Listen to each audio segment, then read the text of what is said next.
My mother-in-law pointed at me across her crowded living room, champagne glass in hand, and announced to 52 guests, "That's the help.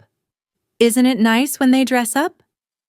The laughter started at the front of the room and rippled backward like a wave.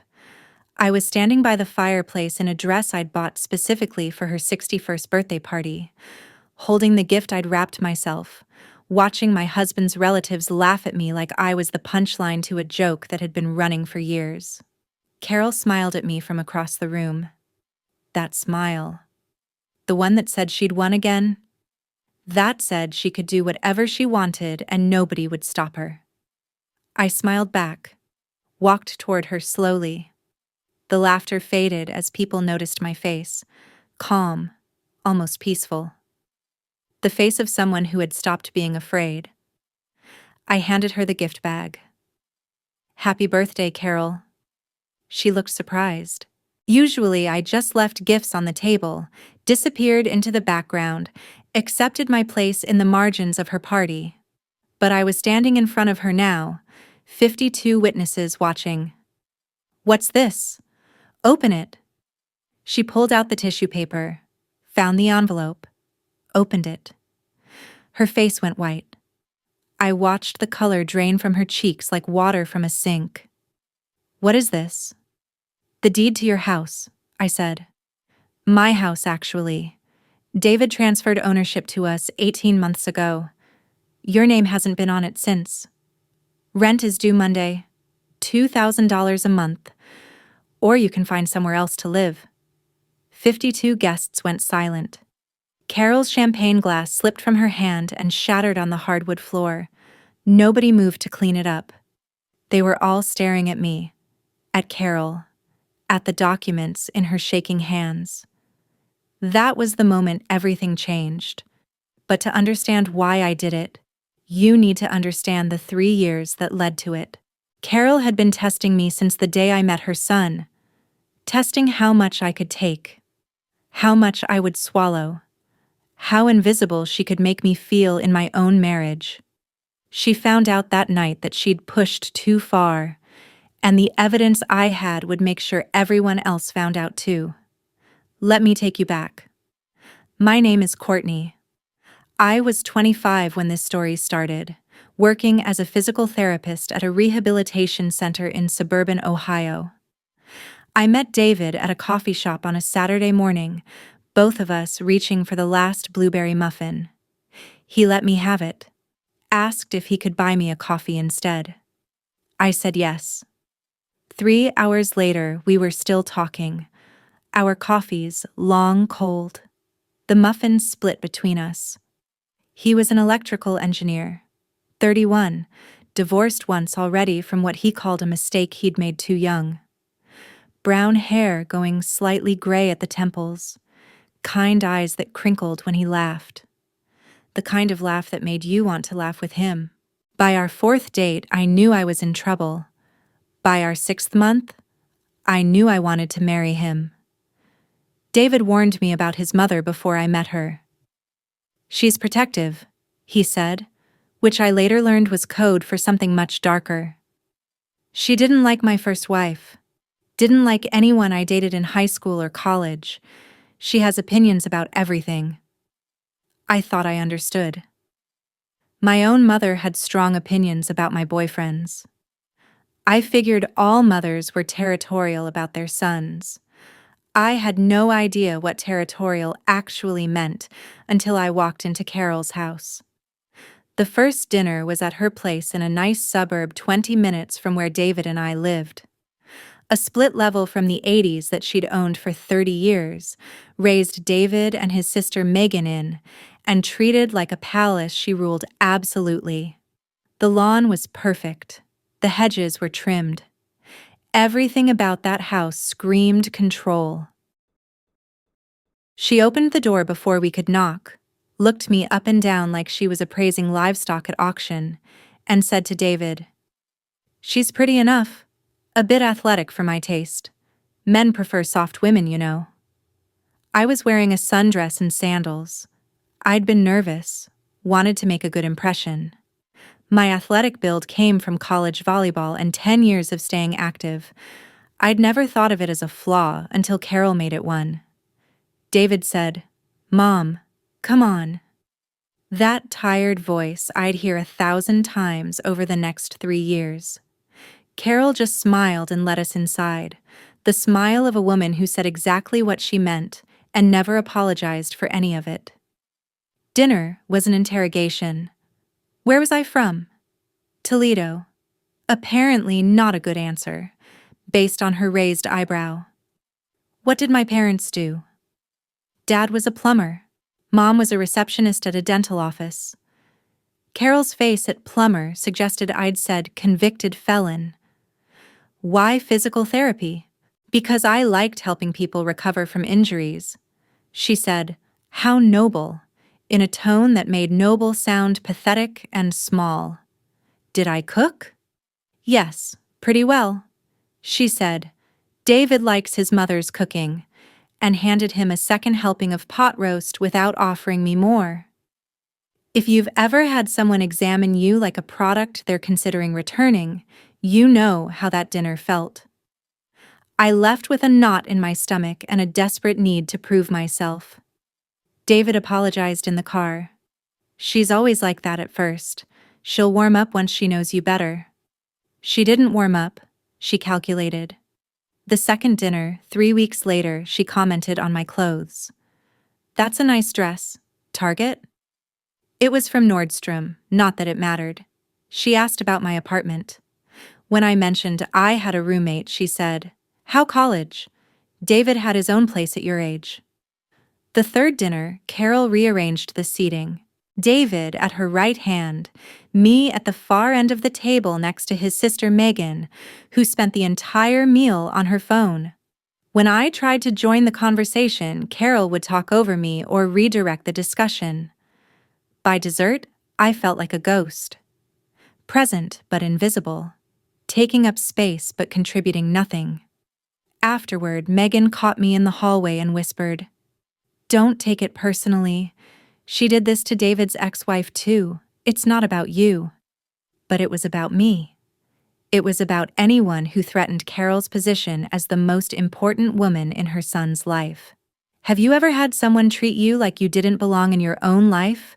Like you were a temporary visitor in a place you'd earned the right to call home? Keep watching. David and I got engaged after 18 months of dating. He proposed at the park where we'd had our first official date, on a bench overlooking the duck pond. Simple, private, perfect. When we told Carol, she examined the ring like a jeweler assessing a suspect diamond and said, "Interesting choice. I always pictured something more classic for David's wife." Not congratulations. Not, "I'm happy for you." Just a critique of the ring her son had chosen with care. Wedding planning was a war. Carol wanted to control everything, and I mean everything. The venue should be the church where David was baptized. The flowers should be lilies, her favorite, not roses, my favorite. The catering should be done by her friend Margaret, who had a side business. The dress should be more traditional, less form-fitting. When I made different choices, she went behind my back to vendors. Told the florist I'd changed my mind about roses and wanted lilies instead. Called the caterer to clarify my requests in ways that changed them entirely. I found out about each sabotage after the fact. Always presented as a misunderstanding, always with Carol's innocent smile. The day before the wedding, she pulled me aside at the rehearsal dinner, her hand on my arm, her voice low enough that only I could hear. "I want you to know that I'll be watching. Marriages fail. David's first one did. I'll be here when this one does too." Not a threat exactly. More like a promise. A prediction delivered with absolute certainty. I looked at her perfectly styled gray hair and her expensive dress, and her confidence that I would fail, and I said, "Thank you for the heads up, Carol."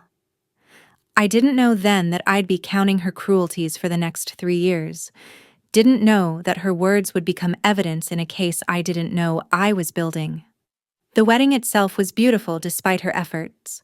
David and I got married in front of 120 people, became husband and wife under an arbor covered in roses that Carol hadn't managed to replace with lilies. I became his wife and Carol's daughter-in-law. Those felt like two different roles from the very start. The first year of marriage, Carol established what I came to call the rules. I was expected at Sunday dinner every week, no exceptions. Missing one meant weeks of passive-aggressive comments about wives who didn't prioritize family. I was expected to call her at least twice a week, to remember her birthday and anniversary, and the anniversary of her late husband's death. I was expected to defer to her opinions on decorating, cooking, child-rearing plans, career choices, everything. When I didn't defer, she'd freeze me out. Wouldn't speak to me at dinners. Would turn away when I entered rooms, would make comments to David about that girl, like I wasn't sitting right there. David was caught in the middle, which meant he mostly did nothing. "She's my mother," he'd say when I complained. "What do you want me to do?" I wanted him to defend me. He wanted peace. For a while, I convinced myself that wanting peace was enough, that tolerating his mother was the price of loving him. I was wrong about that. But I wouldn't understand how wrong until much later. Year 2 brought the house situation. Carol's husband had died 8 years earlier, leaving her the split level free and clear. But she was getting older, worried about estate taxes, wanted to simplify things. She asked David to take ownership of the house, said she'd continue living there. It was just paperwork. David agreed. Brought me the documents to sign since we were married and Ohio has certain spousal requirements. I looked at the deed and saw only David's name. "Shouldn't I be on here too?" I asked. "We're married." Carol, who was sitting at the table with us, smiled that cold smile. "The house is a family asset, Courtney. You're not really family. You married in." David didn't correct her, just said, "It's just for taxes, babe. It doesn't mean anything." But it did mean something.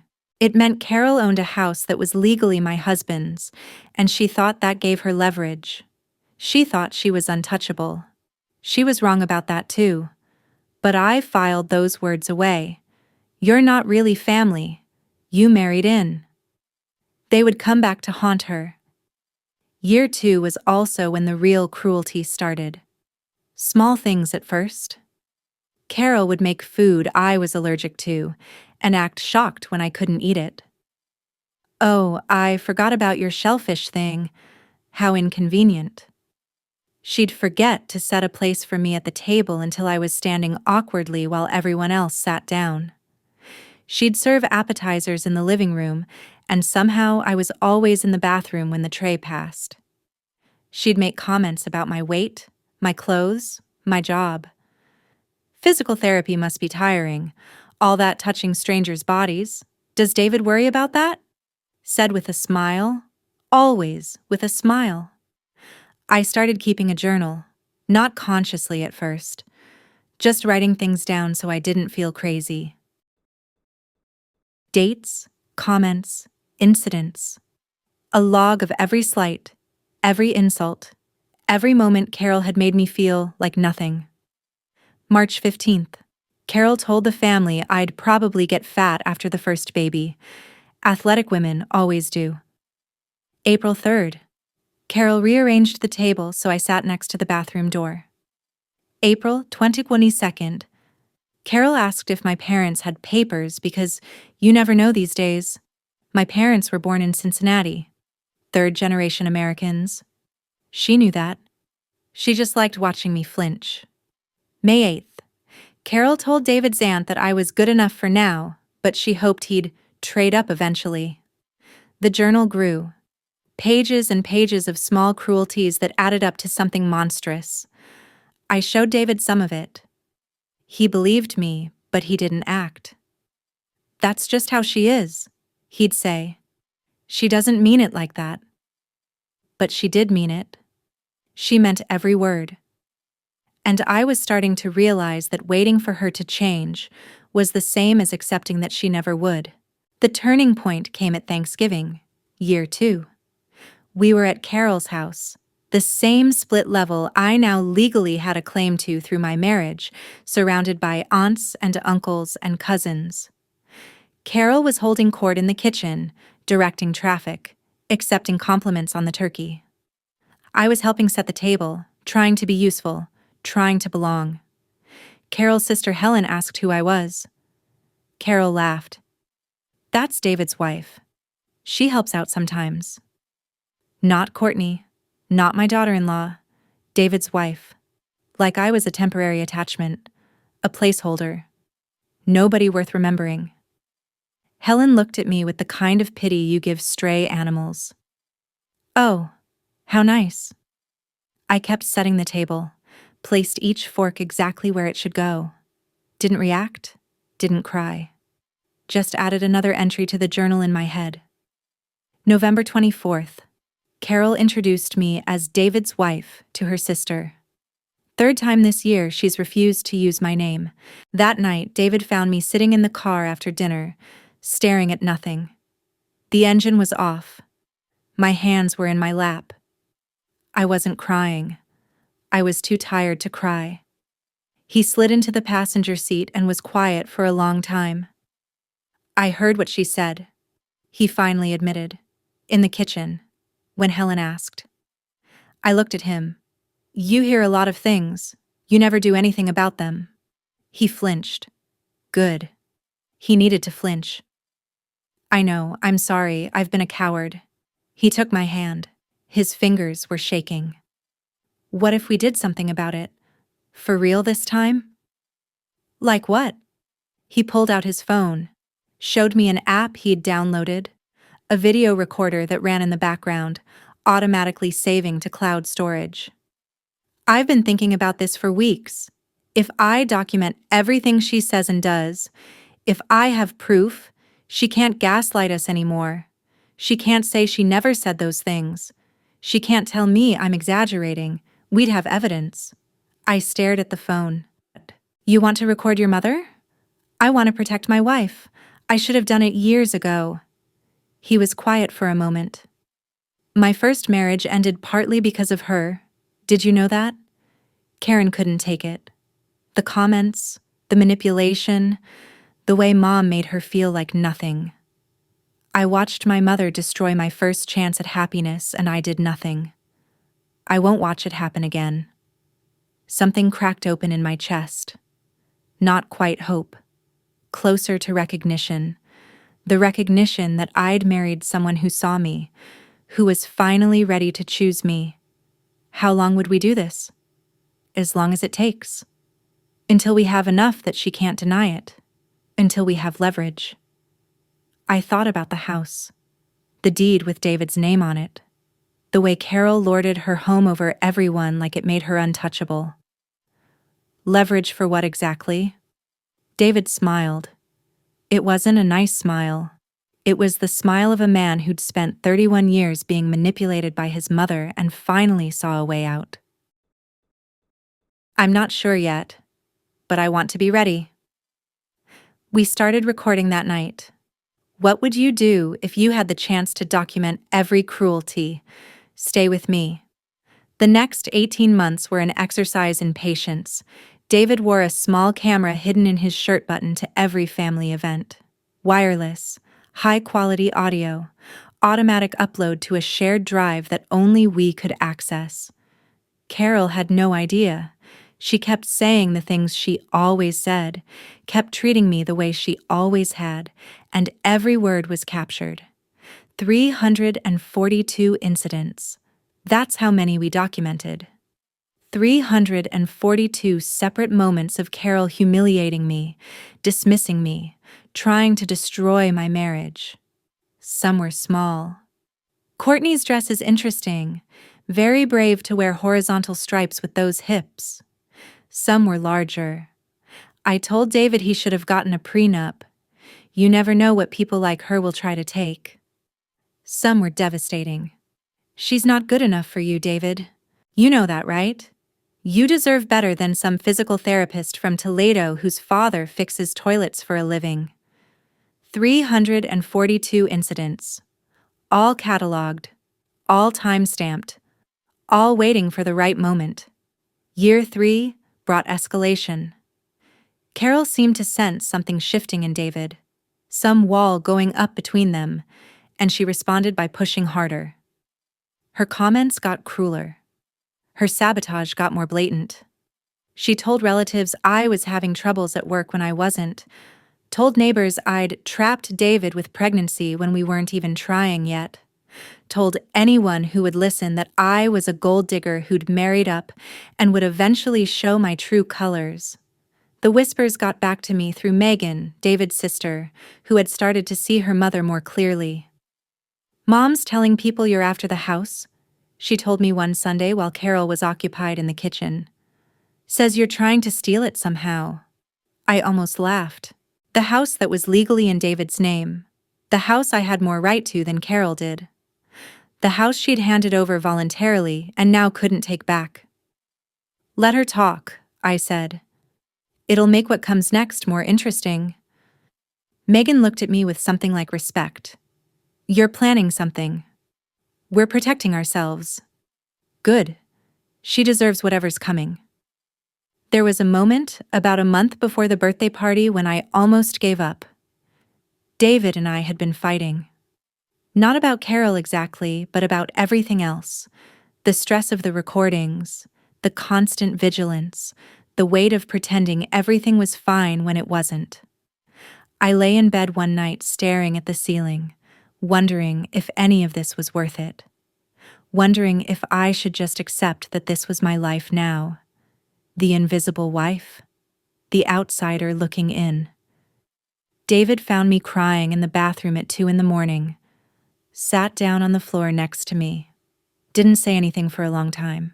"I'm so tired," I finally said. "Of all of it." "I know." He took my hand. "We can stop. If you want to stop, we stop. I'll delete everything." I thought about it. Really thought. About giving up. About accepting. About swallowing 3 more years. 30 more years. A lifetime of being called the help by a woman who would never see me as anything else. "No," I said. "We finish this. Whatever it takes." He squeezed my hand. "Whatever it takes." That was the night I knew we'd see it through. The birthday party was Carol's idea. 61st birthday. No milestone, but she treated every birthday like a national holiday. 52 guests invited. Family, friends, neighbors, people from her church. A catered event in the living room of her house. The house she didn't own anymore. The house she'd handed to her son thinking it gave her power. I spent 3 hours getting ready. A new dress, dark blue, elegant but understated. Hair down because David liked it that way. Makeup subtle. I looked exactly like what I was, a professional woman in her late 20s, attending her mother-in-law's birthday party. I looked like I belonged. Carol hated when I looked like I belonged. We arrived exactly on time. The house was already full, conversations buzzing, Carol holding court near the fireplace. She saw us come in. Her eyes went to David first, always to David first, and she smiled. Then her eyes found me, and the smile went cold. The usual calculation, the usual assessment. For the first hour, nothing unusual happened. Small talk with relatives, appetizers I couldn't eat, because Carol had made sure they all contained shellfish. Standing slightly outside circles, not quite included, not quite excluded. The normal performance of a wife who wasn't really family. Then Carol decided to make her move. She waited until the room was full, until all 52 guests were assembled for cake and champagne, until every eye was available to witness her latest cruelty. She climbed onto the small platform she'd set up for photographs and speeches, glass in hand, and surveyed her kingdom. "I want to thank everyone for coming," she said. 61 years. Can you believe it? I've been blessed with wonderful family, wonderful friends. She looked around the room, naming people, acknowledging their presence. David, Megan, her sister Helen, her brother-in-law Richard, neighbors and church friends and people she'd known for decades. She didn't mention me. That wasn't unusual. What came next was, "And of course," she said, gesturing toward the corner where I was standing. "That's the help. Isn't it nice when they dress up?" The laughter started at the front of the room and rippled backward. People who knew me. People who knew I was David's wife. Laughing because Carol had told them to laugh. Laughing because standing up to her wasn't worth the trouble. Laughing because they thought I was powerless. I stood there holding the gift bag I'd brought, watching Carol's face as she savored the moment. She thought she'd won. She thought this was another in a long line of humiliations I would swallow and forget. She had no idea what was in that bag. I didn't cry. I didn't scream. I didn't run from the room. I felt something shift inside me, a final door closing, a decision crystallizing. This was it. The last time. After 3 years of endurance, after 342 documented incidents, after swallowing so much pain I could barely taste anything else, this was the end of Carol's reign. I walked toward her. The laughter faded as people noticed my face. Calm, almost peaceful. "Happy birthday, Carol." I handed her the gift bag. She looked surprised. "What's this?" "Open it." She pulled out the tissue paper, found the envelope, opened it. I watched her face as she read the document inside. Watched the color drain from her cheeks. Watched her hands start to tremble. "What is this?" "The deed to your house. My house, actually. David transferred ownership to a joint trust 18 months ago. Your name was removed entirely. You've been living in our property this entire time." I let that sink in. "Rent is due Monday. $2,000 a month, which is below market rate. Or you can find somewhere else to live." 52 guests went silent. Carol's champagne glass slipped from her hand and shattered on the hardwood floor. "You can't do this," she whispered. "I already did." David and I discussed it extensively. He agreed that someone who treats his wife like the help doesn't deserve to live in a house we own. "David," she turned to her son, desperation cracking her voice. "David, tell her this isn't real." David stepped forward. His face was sad but resolute. "It's real, Mom. I should have stopped you years ago." "I didn't. I'm stopping you now." Carol's face contorted. Denial. Rage. The mask slipping for everyone to see. "This is her fault. She poisoned you against me. Your own mother." "I never said those things. I never did anything to deserve this." David pulled out his phone. "Actually, Mom, you did 342 things. Want to see?" He pressed play. The room went still as Carol's voice filled the silence, recording after recording. "She's not good enough for you, David. Physical therapists are basically just masseuses. Her father fixes toilets for a living. She'll get fat after the first baby. You should have gotten a prenup." On and on. 3 years of cruelty compressed into a compilation that left no room for denial. By minute 5, Carol was crying. By minute 10, half the room had walked out. By minute 20, only family remained. "Turn it off," Carol sobbed. "Please. I never meant. I didn't realize." "You didn't realize you were being recorded," David said. "But you meant every word. Now you have a choice. Accept the rent terms and treat my wife with respect. Or leave. Either way, this stops tonight." Carol looked around the room for allies. Found none. Her sister Helen was staring at the floor. Her brother-in-law Richard was putting on his coat. Even Megan was standing next to me, standing with me. "You'll regret this," Carol said. Her voice had gone cold, hard. I stepped forward. "You're the one who said I wasn't family, Carol. Remember? You're not really family, Courtney. You married in." "Well, you're right. I married into a family that owns your house. I married into the power you thought you had. And now you're going to learn what it feels like to be treated like you don't belong." I picked up the deed from where she'd dropped it. $2,000. Monday. Or start packing. I walked out of that house without looking back. David followed. Behind us, Carol stood in her living room surrounded by broken glass and shattered relationships. The next 3 months were chaos. Carol called David 17 times the first week. She hired a lawyer. The lawyer reviewed the deed, the trust documents, the transfer paperwork. Everything was clean, legal, bulletproof. Carol had no claim to the house she'd lived in for 30 years. She'd signed it away voluntarily. She tried negotiating, asked to stay for a year. We said 3 months. She asked for financial help.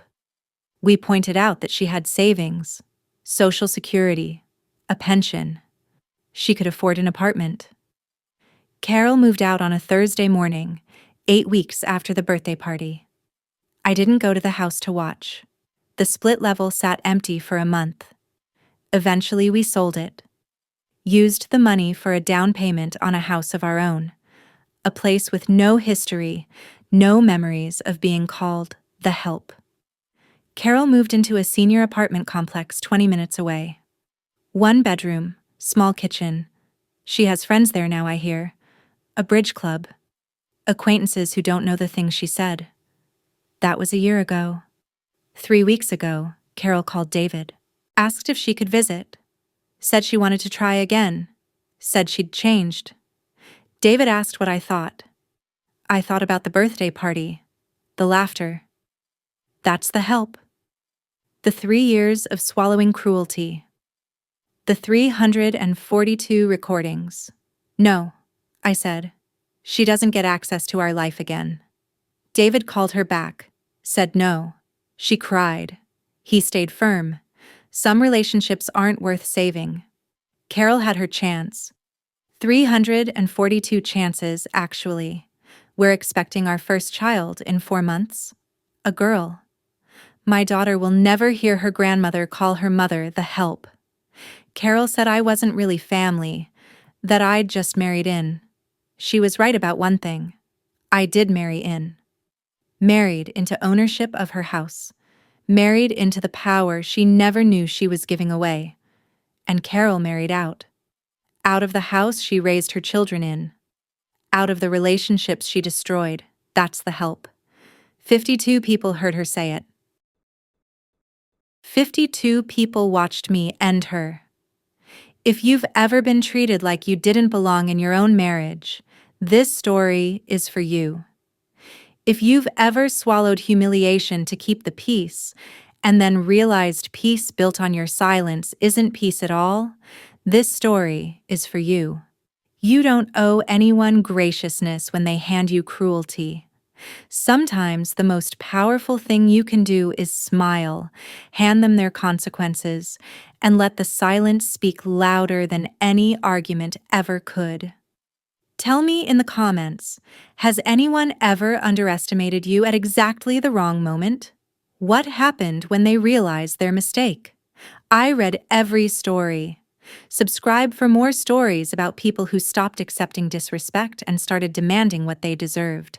Sometimes the best revenge isn't loud, it's a deed in a gift bag and the words, "Rent is due Monday."